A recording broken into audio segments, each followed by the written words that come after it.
Assalamualaikum teman-teman. Di sini kita akan bahas kembali ya inovasi untuk ekspansi industri pribumi gitu ya. Di sini ada pertanyaan menarik yang masuk kali ini yaitu intinya pertanyaan itu gini ya, dia itu sudah putus asa gitu ya karena dia melihat beberapa video misalnya dari coach yang agamanya bagus, seorang coach yang agamanya bagus yaitu coach Zahir gitu ya.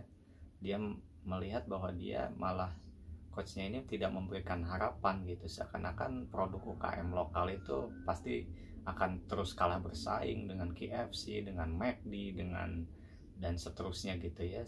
Jadi dia di sini diberi keputusasaan gitu. Belum lagi ditambah dengan video katanya dia melihat seorang ya ibaratnya anak Pak Habibie gitu ya. Kita tahu Pak Habibie itu seorang teknokrat nomor satu di dunia dan di Indonesia gitu ya. Tapi dia seakan-akan putus asa juga gitu, memberikan sinyal keputusasaan kalau teknologi kita tuh ya percuma, kita produk kita itu bakal selalu di belakang Eropa gitu ya. Jadi seakan-akan tidak ada harapan sama sekali. Lalu buat apa kita berbuat baik di negeri ini gitu, seakan-akan seperti itu. Jadi ya dia itu jadi beranggapan bahwa lebih baik kita ya seperti perusahaan Eropa aja yang jahat gitu, sekalian bermuka dua gitu. Di sisi lain kelihatannya mereka peduli lingkungan, peduli iklim, tapi sebenarnya mereka menghancurkan lingkungan, menghancurkan manusia, menghancurkan iklim gitu ya, seperti kasus di Kalimantan itu tentang perdagangan karbon gitu. Kalau jawaban saya ya, kalau kita memiliki agama ya kita harus tetap berbuat baik ya, sejahat-jahatnya manusia atau perusahaan pasti Allah musnahkan gitu ya. Tetap kita harus berprasangka baik kepada Allah sebagaimana yang diperintahkan dalam Al-Quran gitu kan.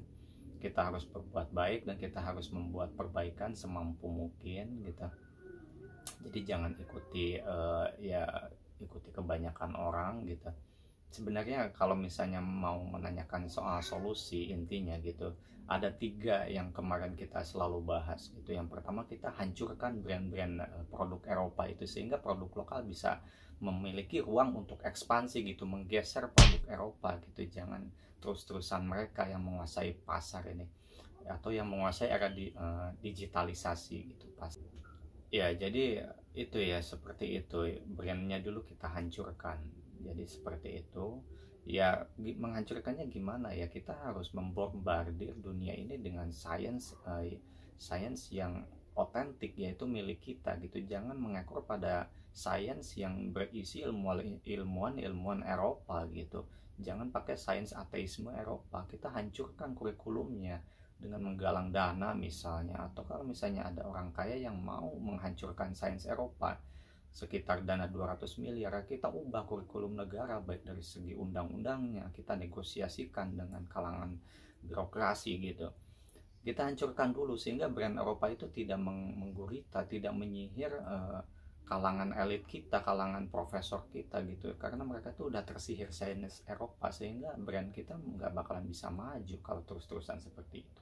Itu yang pertama. Yang kedua, kita harus menghancurkan pangsa pasar mereka, kita geser pangsa pasar mereka gitu dengan cara ya itu tadi, misalnya mereka mempunyai fear factor dalam bentuk yang katanya pariwisata luar angkasa, sehingga seakan-akan kita bisa menghindar dari kiamat yang selama ini digaungkan di kitab suci gitu. Jadi kita bisa pindah ke Mars atau ke planet lain di galaksi lain yang jauh sama bentuknya kayak bumi, sehingga kita bisa menghindar dari kiamat gitu. Sehingga itu jadi fear factor buat brand produk-produk mereka gitu. Nah, jadi intinya kita buat tandingan fear factornya, yaitu dalam bentuk Toba Society sebagaimana di pembahasan sebelumnya gitu.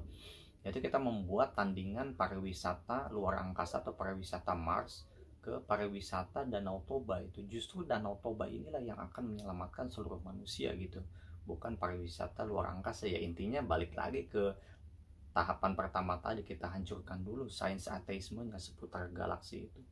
Dan yang ketiga, kita hancurkan teknologi mereka gitu, hancurkan teknologi kuantum komputer mereka dengan mini kuantum pancanomics gitu. Hanya ini salah satunya cara, satu-satunya cara gitu.